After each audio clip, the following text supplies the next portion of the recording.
ახლა მთავარი ინტრიგა და მთავარი კითხვა, ჩაბა თუ არა ხუთშაბათს ვლადიმერ პუტინი თურქეთში და დათანხმდება თუ არა, მიიღებს თუ არა ის ვოლოდიმირ ზელენსკის გამოწვევას. მიუხედავად იმისა, რომ არსებობს უზარმაზარი ინტერესი ამ ფაქტის ირგვლივ, შეიძლება ითქვას, რომ კრემლში არის სრული დუმილი. ამ დრომდე რუსეთის არც ერთ პროპაგანდისტულ მედიაში, მათ შორის არც კრემლის ოფიციალურ ვებგვერდზე, რუსეთის პრეზიდენტის ოფიციალურ ვებგვერდზე არ გამოჩენილა ოფიციალური ინფორმაცია ვლადიმერ პუტინის პასუხის შესახებ. თუმცა ფაქტი და მოცემულობა არის შემდეგი, რომ ვოლოდიმირ ზელენსკიმ ამ პროცესში მოიპოვა სტრატეგიული უპირატესობა. სწორედ ასე აფასებენ ანალიტიკოსები პასუხს, რომელიც მოსკოვმა მიიღო კიევიდან. და როგორ განვითარდა მოვლენები? მას შემდეგ, რაც ვლადიმერ პუტინმა გააკეთა ოფიციალური განცხადება და თქვა, რომ საჭიროა მოლაპარაკებების დაწყება იმისთვის, რომ მხარეებმა კონკრეტულ ზავს მიაღწიონ. ამის შემდეგ უკვე გუშინ საღამოს ვოლოდიმირ ზელენსკიმ გავრცელა ორი განცხადება. პირველი იყო შემდეგი შინაარსის, რომ ის მზად არის პირადად ჩავიდეს მოსკოვში და შეხვდეს ვლადიმერ პუტინს და შემდეგ უკვე გავრცელა ვიდეო მიმართვა, სადაც იმეორებს ამ შეხვედრის აუცილებლობის შესახებ. ის ამბობს, რომ დაელოდება ხუთშაბათს ვლადიმერ პუტინს პირადად თურქეთში. თურქეთი აქ შემთხვევით რა თქმა უნდა არ არის ნახსენები, რადგან სწორედ ასეთი იყო ვლადიმერ პუტინის წინადადებაც და მისი შეთავაზებაც. მან თურქეთი აირჩია ქვეყნად, რომელიც შეიძლება გამოდგეს შუამავლად იმისთვის, რომ მხარეებმა განაახლონ მოლაპარაკებები და ეს პირველად არ ხდება, როდესაც შესაძლო არის, რომ თურქეთში დაიწყოს მხარეებს შორის მოლაპარაკება. ამის შემდეგ მას შემდეგ, რაც ვოლოდიმირ ზელენსკიმ გავრცელა განცხადება, ბუნებრივია, დასავლური მედია მხოლოდ ამ საკითხის შესახებ საუბრობს და მათ შორის უკაცრავად გამოცემა აქსიოსი წყაროებზე დაყრდნობით, უკრაინელ მაღალჩინოსნებზე დაყრდნობით წერს, რომ იმისთან მიუხედავად თუ რა მოხდება ამის შემდეგ, ანუ შეწყვეტს თუ არა რუსეთი ცეცხლს ფრონტის ხაზზე, ნებისმიერ ვარიანტში ვოლოდიმირ ზელენსკი ხუთშაბათს იქნება თურქეთში. Від завтра очікуємо на припинення вогню. ხვალიდან ჩვენ ველოდებით ცეცხლის შეწყვეტას. ეს წინადადება მაგიდაზეა. სრული და უპირობო ცეცხლის შეწყვეტა, რომელიც საკმარისად დიდხანს გაგრძელდება დიპლომატიის აუცილებელი საფუძვლის შესაქმნელად. შეიძლება მნიშვნელოვნად დაახლოვოს მშვიდობა. ამას უკრაინა დიდი ხანია გვთავაზობს, ამას ჩვენი პარტნიორები გვთავაზობენ და ამას მთელი მსოფლიო ითხოვს. ჩვენ ველოდებით მკაფიო პასუხს რუსეთისგან. რუსეთს მაინც მოუწევს ამ ომის დასრულება. მკვლელობები უნდა შეწყდეს. უკრაინული ძალები მზად იქნებიან სიმეტრიულად უპასუხონ სამართლიანობის უზრუნველსაყოფად. ჩვენ არაერთხელ გვსმენია ჩვენი პარტნიორებისგან, რომ ისინი მზად არიან გაანძლიერონ სანქციები რუსეთის წინააღმდეგ, თუ პუტინი უარს იტყვის ცეცხლის შეწყვეტაზე. ამას დრო გვიჩვენებს. აქ უკრაინაში ჩვენ აბსოლუტურად არანაირი პრობლემა არ გვაქვს მოლაპარაკებებში ჩართვის. ჩვენ მზად ვართ ნებისმიერი ფორმატისთვის. მე ვიქნები თურქეთში ამ ხუთშაბათს 15 მაისს და ველი, რომ პუტინი პირადად ჩამოვა თურქეთში. ვიმედოვნებ, რომ ამჯერად პუტინი არ მოძებნის რაიმე საბაბს იმისთვის, რომ თქვას თითქოს არ შეუძლია ამის გაკეთება. ჩვენ მზად ვართ ვისაუბროთ, დავასრულოთ ეს ომი. ხუთშაბათი, თურქეთი. Форматі. Я буду в цей четвер, 15 травня, в Турені. პუტინი დუმს ფრონტის ხაზზე კი ცეცხლი არ წყდება. მიუხედავად იმისა, რომ უკრაინამ აამოქმედა საკუთარი ზავი 30 დღიანი ცეცხლის შეწყვეტის შესახებ, მთელი ღამის განმავლობაში უკრაინული ქალაქები ისევ დრონებით იბომბებოდა.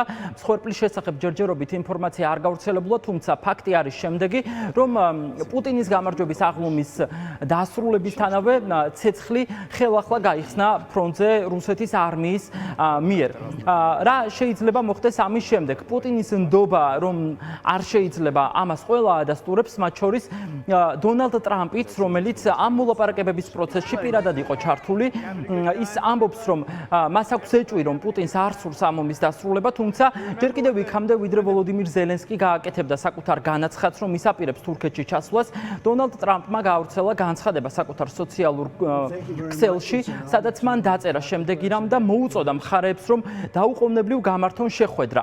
რაც მოიტანს ეს შეხვედრა, შეწყდება ფრონტის ხაზზე ცეცხლი თუ დაიდება ხელახალი ზავი, ამის პროგნოზირება ამერიკის პრეზიდენტსაც უჭირს, თუმცა მეორეს მხრივ დონალდ ტრამპი ამბობს, რომ ეს შეხვედრა თუ გაიმართება ასეთი შეხვედრა, პარტნიორებს, მათ შორის ევროპას და ამერიკას მისცემს ერთგვარად ნიშანს, რა შეიძლება იყოს უკვე შემდგომი ნაბიჯები რუსეთის შესაჩერებლად. მათ შორის არ უნდა გამოურიცხოთ, რომ შესაძლოა თუ მაგალითად მოლაპარაკების მაგიდასთან პუტინი არ მივა, შესაძლოა ახალი სანქციებიც კი მიიღოს მოსკოვმა პასუხად. რუსეთის პრეზიდენტს პუტინს არ სურს უკრაინასთან ცეცხლის შეწყვეტის შეთანხმება, არამედ სურს შეხვდეს ხუთშაბათს თურქეთში, რათა განიხილოს სისხლის ღვრის შესაძლო დასრულება. უკრაინა უნდა დაეთანხმოს ამას დაუყოვნებლივ. მინიმუმ ისინი შეძლებენ განსაზღვრონ, შესაძლებელია თუ არა შეთანხმების მიღწევა და თუ არა ევროპის ლიდერებს და შეერთებულ შტატებს ეცოდინებათ, როგორია ვითარება და შესაბამისად იმოქმედებენ.